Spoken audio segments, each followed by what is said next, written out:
ჩვენთან არის ღმერთი. დღეს ჩვენ ლიტურგიაზე წავიკითხეთ ძალიან საყურადღებო სიტყვები პავლე მოციქულისა, რომელიც წერს კოლასელებს, მაგრამ ამავე დროს გვეხება, რა თქმა უნდა, მთლიან საქრისტიანოს. სიყვარულის შესახებ მსჯელობს, მაგრამ სანამ უშუალოდ შეეხება სიყვარულის ცნებას, იგი ჩამოთვლის რამოდენიმე ისეთ სათნოებას, რომელიც უნდა გააჩნდეს ადამიანს მეორე ადამიანისადმი. იყავით თქვენ მოწყალენი, კაცთმოყვარენი, მომთმენი და ასე შემდეგ. აი ბოლოს უკვე ამ ჩამოთვლილ თვისებათა ბოლოს არის ესეთი სიტყვები, რომ ხოლო ბოლოი თქვენი სიყვარული, რომელ არს სიმტკიცე სრულებისაი. ყოველსა ზედა სიყვარული, რომელ არს სიმტკიცე სრულებისაი. თანამედროვე ქართულით რო ვთქვათ, ბოლოს კი ყველაზე მნიშვნელოვანი სიყვარულია იმ თვისებათა შორისო, რაც ჩამოთვალეო, ბოლოს ზემოთ გვირგვინად იყოს სიყვარული და რომელიც არის სრულებაი, სიმტკიცე სრულებისაი. ესე იგი, სრულებისა ნიშნავს დასასრული იმ თვისებათა შორისო. ანუ მიზეზი კი არ არის, თავიდან კი არ უნდა გქონდეთ სიყვარული და შემდგომ მოთმინება და სხვა. არამედ ჯერ ჩამოთვლილია თვისებები სხვადასხვა სათნოებითი. და ბოლოს დასასრული ესე სრულება, სრულყოფილება, ნაყოფი ამ ყველაფრისა არის სიყვარული, სიმტკიცე სრულებისაი. დასასრული ამ ყოველივესიო, რაც თქვენ უნდა აკეთოთ.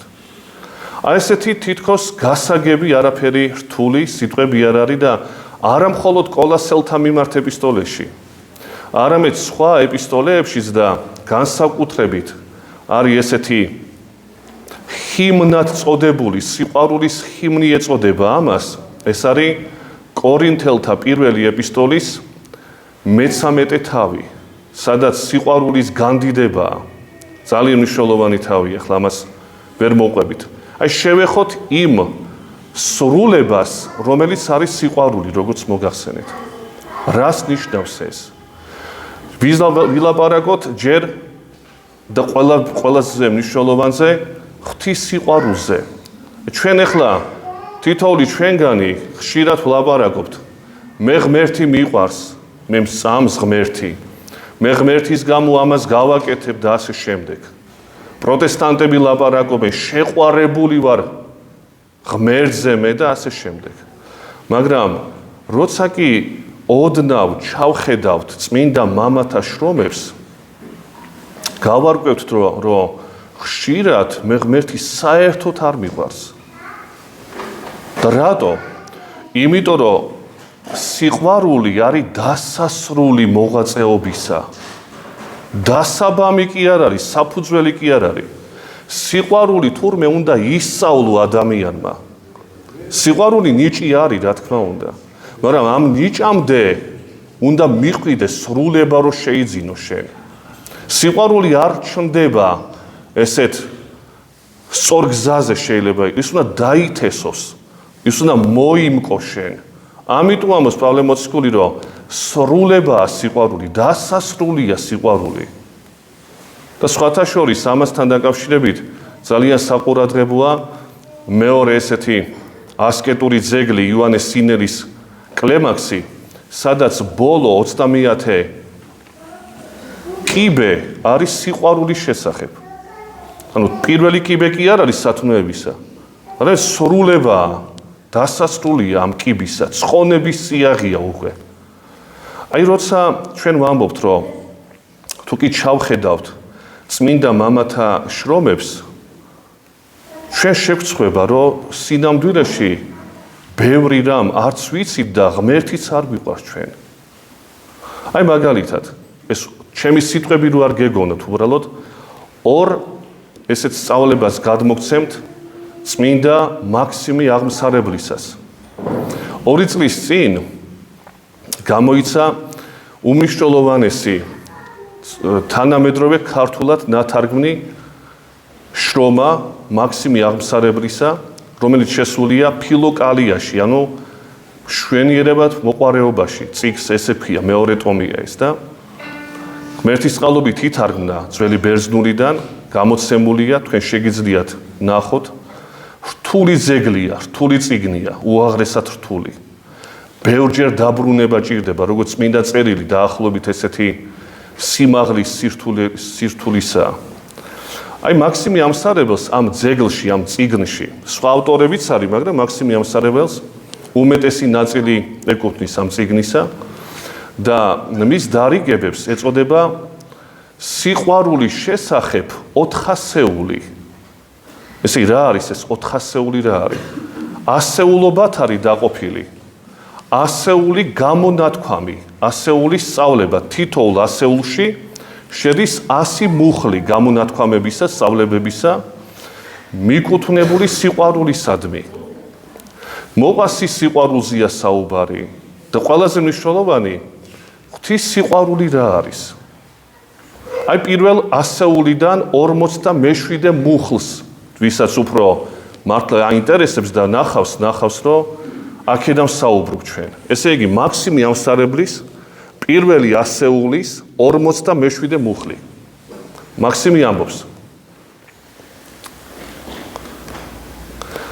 ჭეშმარიტი სარწმუნოება შობს შიშს ღვთისას. ესე იგი, დასაბამი საფუძველი არის სარწმუნოება ჭეშმარიტი. ამაზე უნდა ააშენოს კაცმა მთელი შენობა თავისი სულიერი აზროვნებისა. თუ სარწმუნოება არ აქვს, შიში ღვთისა როგორ ექნება თუ ღმერთი არ ასამს? როგორ ექნება შიში ღვთისა ადამიანს? ბუნებრივია. ესე იგი, ყველაფრის დასაბამი არის სარწმუნოება ჭეშმარიტი, რომლისგანაც იშვება შიში ღვთისა. შიში ღვთისა დასაბამია მცნებათა აღსრულებისა. და ნამდვილად ასია, თუ შიში ღვთისა მაქვს მე, მაგრამ მცნებებს ღვთისას არ აღვასრულებ, მაშინ სად უნდა გამოვლინდეს ჩემი მოშიშება ღვთისადმი? ესე იგი, სარწმუნოება, ღვთის შიში, შემდგომი საფეხური არის მცნებათა აღსრულება, მცნებათა აღსრულების შემდეგ არის უვნებობაი. ბერძნულში არის აპათეია, პათოსი, აი პათოლოგია აქედან მოდის სიტყვა. პათოლოგი, ესე იგი, რაღაცაზე დამოკიდებული, რომელიც იტანჯება ადამიანი. პათოსი არის ვნება, ტანჯვა. აპათია არის უტანჯველობა. ესე იგი, ღვთის მცნებების დაცვის შემდეგ არის საფეხური აპათეისა, ანუ უვნებობისა. რა არის უვნებობა? უვნებობა არის, როდესაც ადამიანს აღარ აწუხებს, აღარ აწვალებს თავისი დამოკიდებულებები, ანუ ვნებები. როცა მონა არ არის ამ ვნებებისა, ეს არის აპათია, ეს არის უვნებობა. აი მხოლოდ უვნებობის შემდეგ მაქსიმეს აქვს დასახელებული ღვთისადმი სიყვარული. ვის უყვარს თურმე ღმერთი მაქსიმეს თანახმად?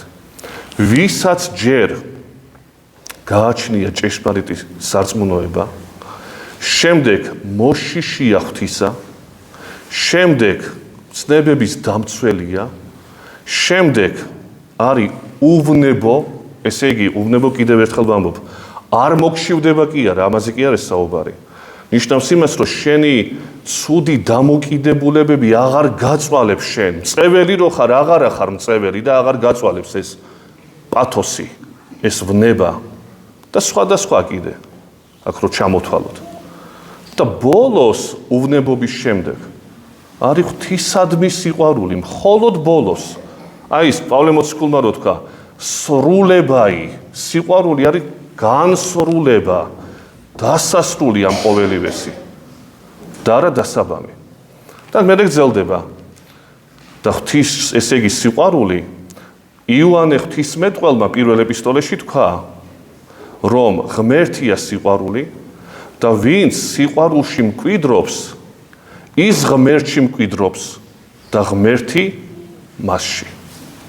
ძალიან მოკლე, მაგრამ შეიძლება კაცმა აი ამ ერთ გამონათქვამზე მთელი ნახევარი ცხოვრება იფიქროს. ეს ერთი. ეხლა მეორე უფრო რთული, გაცილებით რთული და მამხილებელი ჩვენი. ეს არის მეორე ასეულის პირველივე მუხლი. მაქსიმე ბრძანებს. ჭეშმარიტად იმას უყვარს ღმერთი, რომელიც დაუღალავად ლოცულობს ყოვლითურთ და ჭეშმარიტად მლოცველს უყვარს ღმერთი, მაგრამ არ ლოცულობს ის ადამიანი. ნახეთ, ღმერთი არ უყვარს კი არა, აგრძელებს, ესე იგი, ხოლო არ ლოცულობს ისეთი ადამიანი, რომლის გონება შემსჭვალულია ამ წუთისოფლისადმი და ღმერთი არ უყვარს ესეთ ადამიანს, იმიტომ რომ მისი გონება არის დამონებული, მიწებებული ამ წუთისოფლისადმი. აი ესეთი სიღრმეა. პატარა გამონათქვამი, მაგრამ რამდენ ასპექტს ეხება, წარმოიდგინეთ, ესე იგი, ვისაც უყვარს ღმერთი, რამოდენიმე საკითხია განხილული სინამდვილეში ამ გამონათქვამში. ის დაუცხრომელად მლოცველია ყოვლითურთ. ლოცვის გარეშე ღვთისადმი სიყვარული არ არსებობს. ამაზე ჩვენ ლაპარაკობთ დაუღალავად. დილის და საღამოს ლოცვები, ჯერ ამ ლოცველები ვარ ჩვენ, მართალი რო ვთქვათ. მაგრამ იმასაც რო არ ვაკეთებთ, ამ ეს არის უბედურება. არ უნდა კონდეს კაცს პრეტენზია ულოცველობაში, რომელიც არის. იმას ღმერთი არ უყვარს. ღმერთი უყვარს მხოლოდ ჩემი სიტყვები არის, მაქსიმი ამბობს ამას. მხოლოდ იმას, ვინც ყოვლითურთ მლოცველობს, დაუცხრომელად თან. ეს პირველი. მეორე, ვინც არ ლოცულობს, ესე მიზეზი ულოცველობისა თურმე რა არის? არის, როდესაც კაცის გონება შემსჭვალულია წუთისოფლისადმი, მხოლოდ და მხოლოდ ეს აინტერესებს. არანაირი სულიერება, არანაირი ღმერთი არ აინტერესებს ესეთ კაცს. შემსჭვალულია წუთისოფლისადმი. ეს პრობლემები მაქვს მხოლოდ გადასაწყვეტი. სხვა არ მაინტერესებს მე. ეს მეორე საკითხი. და ესე იგი, წარმოიდგინეთ, თუ ულოცველო კაცი არის შემსჭვალული წუთისოფლის საქმეებით მხოლოდ, ეს მეორე დებულება. რა გამომდინარეობს აქედან, მაქსიმეს თანახმად? და ნამდვილად იგი ამბობს, არ უყვარს ესეთ კაცს ღმერთი, რადგანაც მისი გონება მიწებებულია უკვე ამ წუთისოფლისადმი. აი ეს არის ღვთის სიყვარული. ესე იგი, როდესაც ჩვენ ლაპარაკობთ სიყვარულზე, ღვთის სიყვარულზე, ოდნავ რომ ჩავხედავთ ხოლმე აი ამ დიდ მოძღვრებს, ეხლა თქვენ იტყვით, რომ ესენი დიდები იყვნენ. უნდა გვახსოვდეს, რომ დიდები იყვნენ, მაქსიმე განსაკუთრებული სიმაღლეა, ნამდვილად ასია. განსაკუთრებული სიღრმეა. მას ხშირად უწოდებენ უფსკრული ღვთისმეტყველებისაი. მაგრამ საქმე რაშია, რომ ეს კაცი ჩვეულებრივი კაცი იყო. ძალიან დიდი განათლებისა კი. ასკეტი იყო ძალიან დიდი. ძალიან დიდი ფილოსოფოსი იყო. სხვათა შორის, ვინც ფილოსოფიას სერიოზულად სწავლობს, ერთ-ერთი ავტორი ფილოსოფოსთაგან არის მაქსიმე ამსარელი, როგორც ივანე დამასკელი. განიხილავენ ხოლმე ფილოსოფიაში ამ ავტორებს. მაგრამ ყველაზე მნიშვნელოვანი არის, რომ ეს ფილოსოფოსი არის ღვთისმეტყველ ფილოსოფოსი. ისეთი ფილოსოფოსი კი არა, როგორც კანტი, ჰეგელი და სხვა. არამედ ღმერთის მოყვარული ფილოსოფოსია. ჭეშმარიტად სიბრძნის მოყვარული, რასაც ქვია. და ეს ადამიანები იყვნენ, ეს ხო მართლა ჩვეულებრივი ხალხი იყო. ეს ანგელოზები კი არ გვიწერენ ამ სიტყვებს ჩვენ. არამედ გვიწერენ ადამიანები, რომლებმაც გაიარეს ეს გზა. და შემდგომ საუკუნეებისთვის გადმოგცეს ჩვენ თავიანთი უღრმესი სწავლებები. ხო გეუბნებით, აი ამის მსგავსი სწავლებები აქვს 400-ეული მაქსიმეს. 400-ეული. ზოგი უფრო მარტივად გასაგები, ზოგი უფრო მეტად დოგმატური და განმარტებითი, მაგრამ უშუალოდ აი ამ ოკრიბე მე უბრალოდ უფრო მეტად გასაგები, რომელიც იქნებოდა მისი 400-ეულიდან, აი მოგახსენებთ ამ ყოველივეს, რომელიც არის ჩვენი მამხილებელი. ასე რომ ამას ძალიან დიდი ყურადღება უნდა მივაქციოთ. დააგლოცოთ ღმერთმა და ღმერთმა მოგცეს მისადმი ერთგულება, სარწმუნოება და სრულება, რომელიც არის სიყვარული ღვთისა. გაიხარით. ჯვარი გეძებოთ.